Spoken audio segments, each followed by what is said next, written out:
go way back. Do you remember the first Bible you ever had? I had a little children's Bible. That was the first Bible I ever had. Yeah. You remember who gave it to you? My great-grandmother, Lucille Simmons Rouse. She taught me my prayers as a little boy. Actually, when she died, that was the first sermon I ever preached. I was 6 years old. Actually, she was my great-great-grandmother.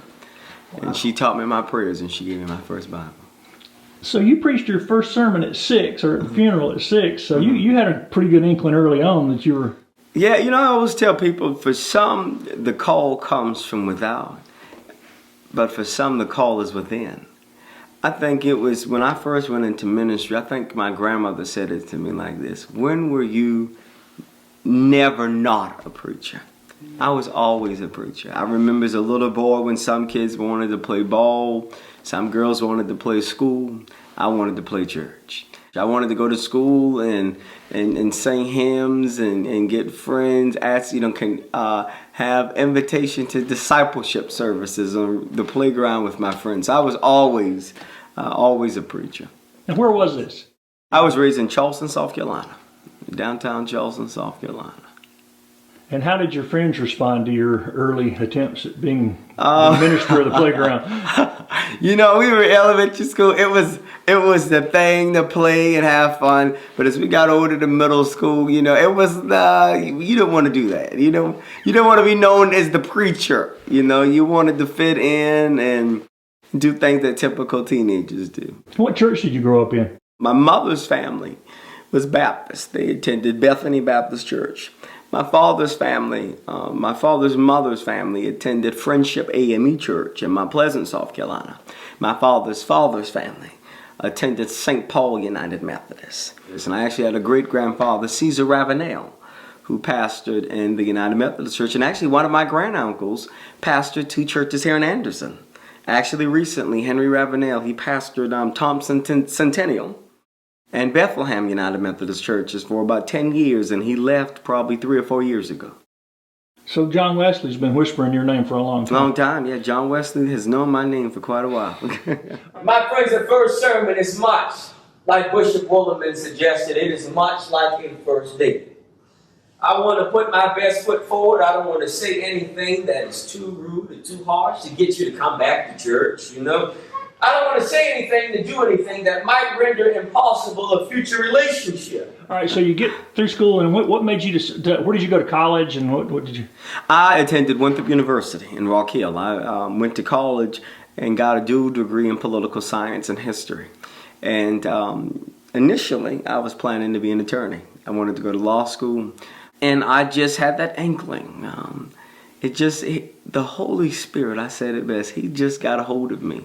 And to make a long story short, I had been making plans to attend either law school or I was going to Clemson because I taught school as well. I was certified to teach.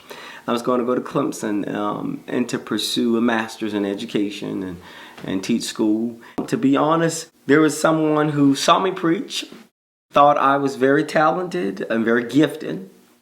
Reached out to the Methodist Conference. They gave me a call and they contacted someone who was an admissions counselor at Emory School of Divinity. And this fella actually came to Winthrop, sat down in the Starbucks with me and went over my transcript and things and, basically said, hey, I think you should apply to Candler. And I said to myself, if I get a scholarship to attend Emory University School of Theology, God wants me to be a preacher. And sure enough, so it happened. And I went to seminary, and the rest is kind of history. Well, those are all 3 performance-based law, teaching, and pastoral stuff. Yeah. So you heard a call that was a little beyond the courtroom and the classroom. Mm-hmm. So. Yeah. And I taught school for a year. When I got to Lancaster and I pastored 2 churches there, I taught 7th grade social studies, and that was the most difficult time of my life. But we made it through it. If you can teach middle school, pastoring is not as much of a challenge. My first church, while I was in seminary, there was a pastor, literally 2 months after the annual conference, who got sick and left his appointment. And so I consider Wesley United Methodist Church in Aiken, South Carolina, I consider that as my first appointment because I sat there for 10 months. And while I was there, I instituted a whole bunch of things, and I brought in members, I baptized members, I buried members. And so I always consider that my first appointment, even though I would be considered the supply pastor. After I left Wesley in June of 2018, my first official appointment, I was appointed to Grace and Linwood United Methodist Churches, Lancaster, South Carolina. That was my first appointment. And I stayed there 2 years and just came here. You know, most people know the congregational system, how the Baptists and the Episcopal and Presbyterian churches, you get to elect your pastor. Well, in the Methodist Church, you are assigned your pastor. Your pastor is sent to you. And you work, the committees of churches, they work in relationship with the bishop to see what is it that the church needs, what kind of pastor they need, to get them where they need to be, essentially. And so the bishop and the cabinet, which is comprised of the district superintendents who represent geographical districts of the annual conference, they work collectively to assign pastors throughout the state. And the thing about the Methodist Church, you are only appointed for 1 year. So that brings a different challenge to a pastor in some degrees, because you don't know how long you're going to be there. Yeah. So the urgency is a little different. Yes. You get there the 1st of July. And then come December, you are filling out, you're doing your evaluation form. And you're filling out a form to say whether you want to come back or not. And the pastor parish relations committee, they're filling out a form to say whether they want you to come back or not. So that's what, 6 months?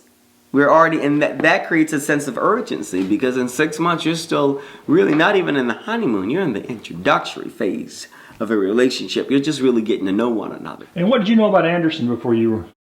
Not a thing. I was shocked when I came. I said, Anderson is everything that I needed. There are restaurants, so that was a big plus, that Anderson was a much bigger town. And I have a little brother who attends Clemson University. So he'll be right down the street. And so that's a pretty good thing. How has the congregation welcomed you here? What's been the response of the congregation? The response has been a lot of excitement. I kept hearing that coming here, and since I've been here, that people are excited. They're so excited, and I see that excitement in Sunday morning worship. My first Sunday here, I believe the attendance numbers quadrupled. Last Sunday, they were still triple. And had it not been for the pandemic, I am sure more positively we would have much, much more people. And I am sure that in my coming here, you ask yourself many tough but much needed questions.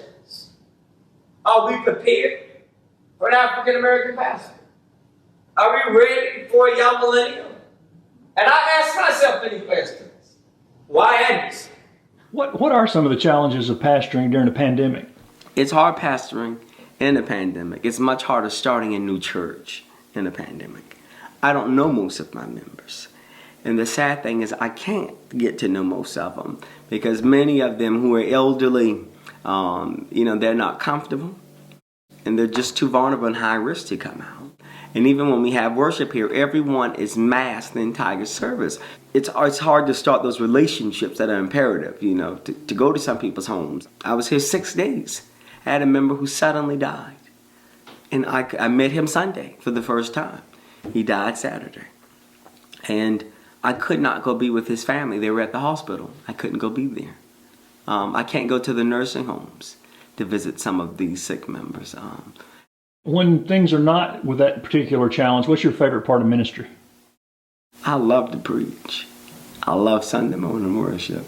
But I do love pastoral care. I do love going into people's homes and eating at their dinner tables and learning about their lives and their experiences. I love that. And I also love the community building. That's a big thing that's a part of my ministry. I spend a lot of time connecting church with community. And community organizing, I guess, is a big thing. So those three. That's 3 jobs, you know that, right? Yes, it's 3 jobs, yeah. Who have been some of the big influences in your life, whether it's people in person or books or whatever? Who have been some of your big influences? I tell you, I was raised by a group of women that did a fine job with me. My great-grandmother, Lucille Simmons Rouse, taught me the power of prayer. My great-grandmother, the late Wilhelmina Simmons, she taught me the power of faith, and she's the reason why I am in church.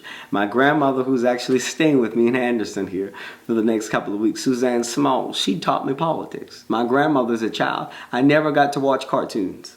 We never got to play video games. There was only one television set in our house, and my grandmother, she hoarded it all day watching CNN. And we had to watch CNN. And we had to read the paper and report back to her. And she played a huge role in my life. My mother, Janika Francis, she taught me hard work. I was a really hard worker. My adopted mother, Inez Tenenbaum, adopted me when I was 11. Inez taught me so many things, especially education and the priority of getting one. Now, a lot of people are going to know who that is. Inez Tenenbaum. She's the former state superintendent of education, and she went on during the Obama administration to serve as the chairman of the United States Consumer Product Safety Commission. And my adopted father, I cannot fail to leave him out. He has taught me, he's Jewish, my adopted father, Samuel Tenenbaum, and he serves as the president of the Prisma Midlands Health Foundation. They just changed the name, so I have to remember that. But he is Jewish, and I got so many books, and Rabbi Jonathan Sachs, and most of these books in this office my adopted father has given to me. And he's really impressed upon me the need for religious tolerance and trying to understand and learn the views of others who are different from you and think differently from you. And you can respect that and value that and still build authentic and genuine relationships. But I'm asking that you give me a chance to be more than simply your preacher. But I want the chance to be your friend. I must say, a group of women, they have poured so much into me. And I think that old African proverb fits well with my life. The village raised me. And they were all my influences. And they're all my heroes. My grandmother often told me coming up, if folk won't like you, let them not like you for you being you, instead of you trying to be someone else.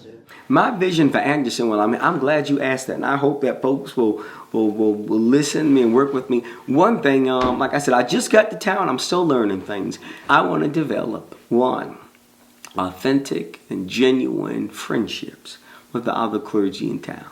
I don't know if Anderson has, I believe it does, may have more than one ministerial alliance. That's something I started in Lancaster, but I really want to utilize that. Here at my church, I would love to do some partnerships with other churches in regards to Bible studies, even if it is along the lines of race, white church, my church, and African American church. Let's come together. Let's find ways that we can collaborate, that we can partner, and that we could work together.